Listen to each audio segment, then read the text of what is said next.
Welcome back to another Bakemonogatari video, everyone. Today I will be discussing my thoughts on the Nadeko Snake arc in the Monogatari series.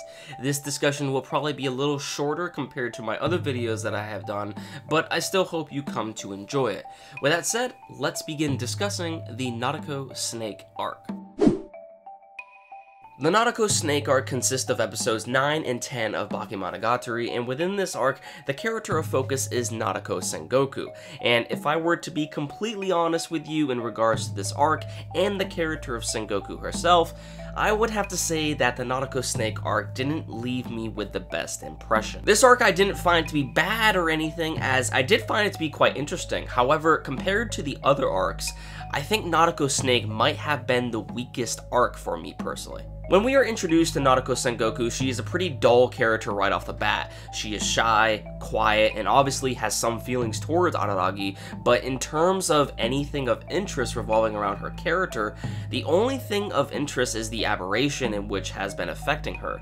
Now, I'm sure Sengoku might go through some development as I progress further within the Monogatari series for the better, but at least off my first impressions of her character, and from what I've experienced in this arc didn't grab me as much compared to the other arcs in comparison.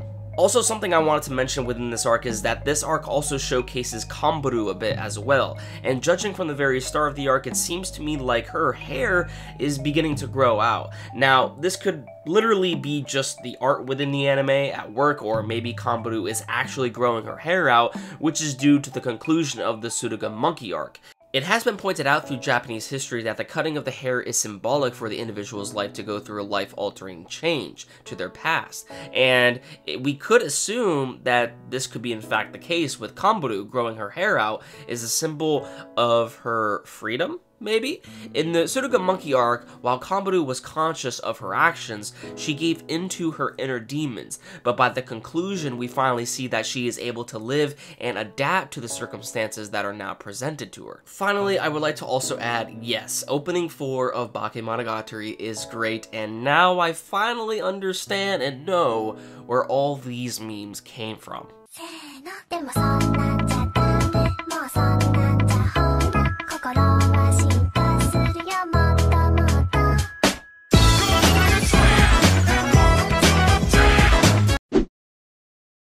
As far as what info we get in Nadeko Snake, we are unsure of who exactly gave Sengoku the curse of the Jagiri Nawa. Hopefully I'm pronouncing that right. All what little we have is that apparently Sengoku received the curse after she rejected a love confession, which in turn is how the snake began to manifest on her body, and the one who put the curse on her was her classmate's friend. Oshino also states in episode 10 that the Jagiri Nawa isn't really something that can be controlled easily by amateurs, so that would mean that the culprit is most likely an adult who is more experienced with aberrations. At least that's my thoughts.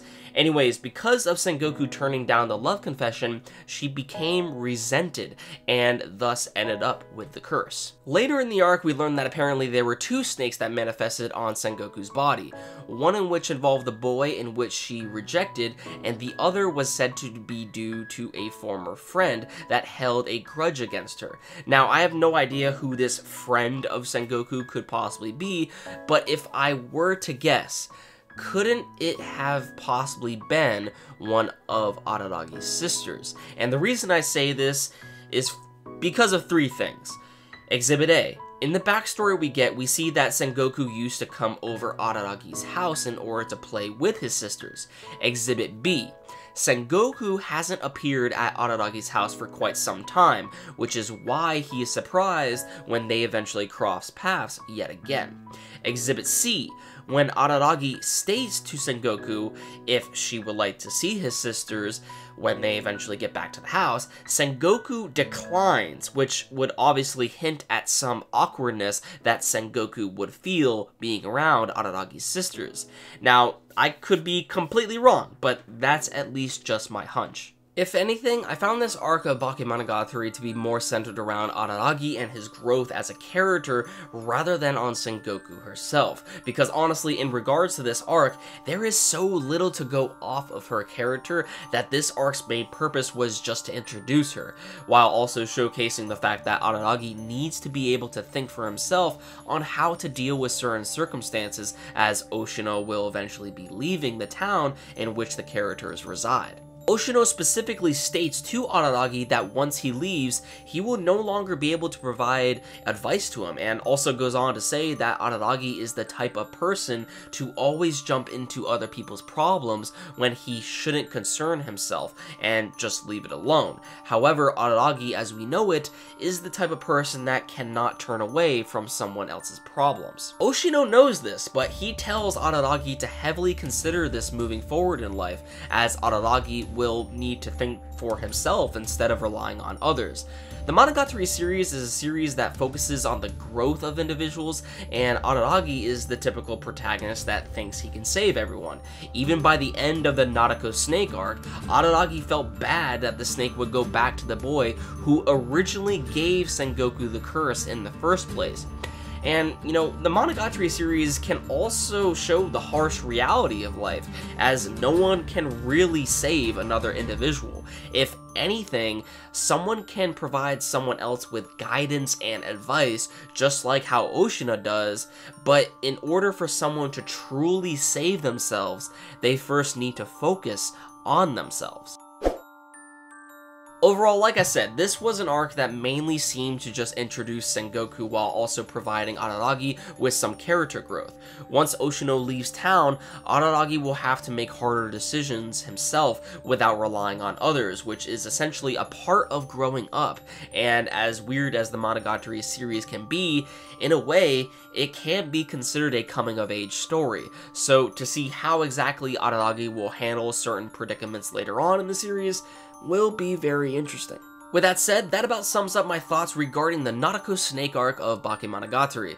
I would have liked to say more on this arc, but at least from what I'm hearing is that there will be more to talk about in future parts of the series that feature Nadeko. If that's the case, then I guess I said what I could. Let me know in the comments below what you all thought about this arc review of Nadeko Snake and just your overall thoughts on the arc itself. Don't forget to like the video if you enjoyed, and also consider subscribing to the channel if you would like to see more anime content from me. With that said, I'll see you all next time in Tsubasa Cat. Thanks for watching.